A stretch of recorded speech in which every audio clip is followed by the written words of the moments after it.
In Valorant, skill isn't just about aim or utility. It's about mastering every skill that leads to consistent improvement. Today, we're breaking down 6 essential skills every player needs to level up their game. Economically advantageous rounds, economically disadvantageous rounds, clutching, improving aim, building game knowledge, and expanding your game sense. If you've been stuck in your rank or just want to improve faster, this video will give you actionable tips to take your gameplay to the next level.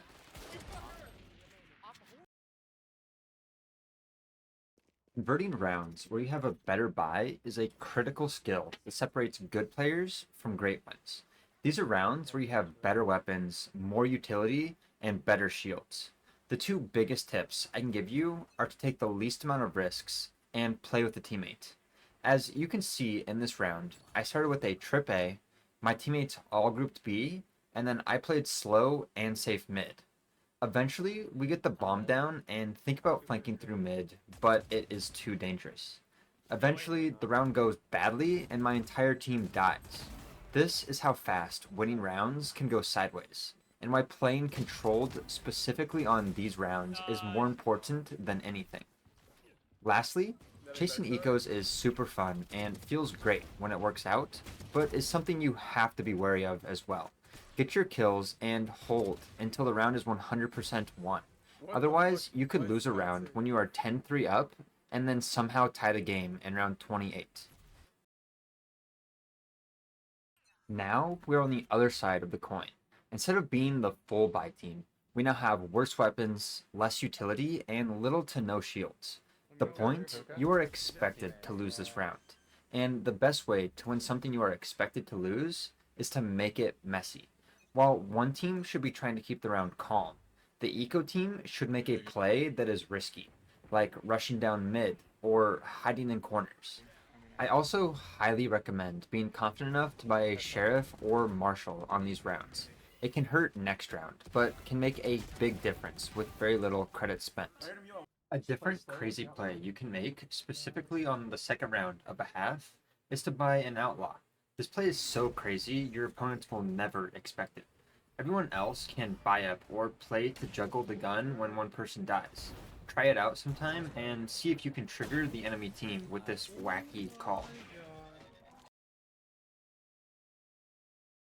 Clutching is all about turning impossible scenarios into game-changing moments.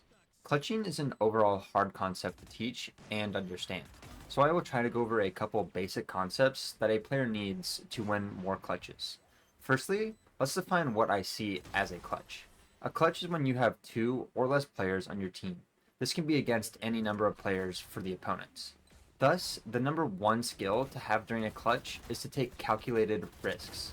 One of the biggest risks I like to take, and probably too often, is not playing with my teammate in clutch scenarios. It is something I don't recommend most players do, specifically because playing with your teammate is generally a risk that outweighs even a good calculated risk. As you can see in this clip, it is a 2v2 gunfight mid after a lot of fighting, and instead of fighting it, I decide to run away. I just happened to come up with a plan based off where my teammate is and where both the enemies are.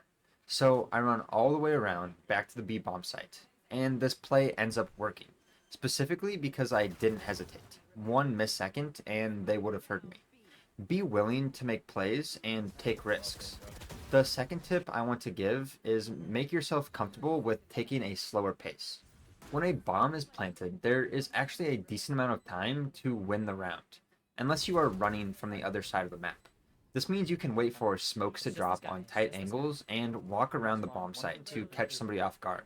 Yeah, it's last one. Lastly, keep clutches as basic as possible. Position yourself in winning places, except when a clutch is difficult and take a lot of risks, or play with a teammate unless a magnificent idea comes to mind. And even then, you might just want to play with your teammate anyway. Winning clutches is something that you get better at as you play.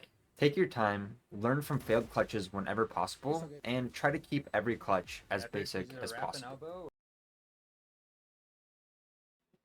Aim is one of the easiest skills to measure and improve, but it takes consistent effort. Start with tracking and flicking exercises in aim labs or similar training programs. These are the foundations of good aim. Next, take your aim into real player environments, death matches, the range, normal games, and competitive games. Straight aim training is great, but playing against real players will test whether you are actually improving or not. I always recommend working on your crosshair placement in DMs as well. I think it is the most important part of aiming in Valorant. Use playlists to challenge yourself over the course of a month or a week. I love Woohoojin's and Voltaic's playlist. They generally have diverse tasks and sometimes you can track yourself against other players. Aim is one of the best and easiest skills to work on in Valorant. You can do it alone, you can do it against other players, and it is easy to see your score go up when you are making improvements. However, don't take this for easy work. It will take a lot of time to become consistent, as nothing is done in one day. Game knowledge is the foundation for everything we've discussed so far. Start by learning all agent abilities, their cooldowns, and how they interact. Play team deathmatch or watch guides if you're unsure. Now, let's step it up a little. If you load into a match and don't have a basic understanding of where you should play and what makes your agent good there, you are already setting yourself up for failure. My example will be Cypher on Split. I have two basic setups I can fall back on no matter what, one at the A bomb site and one at the B bomb site. You need this on every agent you select for every map, and if you don't know what to do, give it some thought during the first couple rounds of the half. Instead of playing the entire game with no identity on your agent, giving yourself any direction will make you play better. Remember, that was the basics. Get yourself a small base and then build it up whenever possible. Next, try to learn a limit of your agent. For this one, I will use Yoru. Since he can TP, I like his limit to be pushing up on weird angles. I use the op in this clip and get a free kill. On Clove, my limit is where I can smoke. This means I prefer setting up toward the middle of the map and rotating quickly to the action. As Clove is a smoker, she is also a very high dueling agent. Being in the middle lets me smoke and duel quickly. Game sense is what elevates your gameplay from mechanical skill to strategic dominance. The art of reading your enemies and making the correct adjustments. Luckily, there are a bunch of easy ways to improve your game sense quickly. Step 1. Always look at the scoreboard before every round, particularly at teammates and enemies' ults. These abilities vastly change how people will play every round. For example, the enemy KJ had ult on Split, and this means they're likely to go B. I easily countered this by placing a kill trip and playing off-site. Step 2. Look at the money amounts on the scoreboard. Money is the second most important factor to take into account. What are both teams able to buy in this round? Is there an op in play, or should somebody buy an outlaw? The scoreboard is and should be your best resource for predicting what will happen in the rounds to come. Step 3. How can I adjust my positioning to outplay the enemy? This skill is more broad and will change for every person. I enjoy playing more strategically, so I think about where I can place utility and play off of it.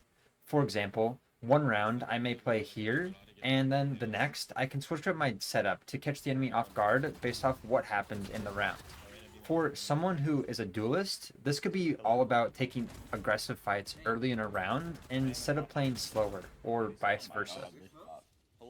These 6 skills, winning economically advantageous rounds, making economically disadvantageous rounds crazy, clutching, improving aim, building game knowledge, and expanding game sense are the foundation for success in Valorant.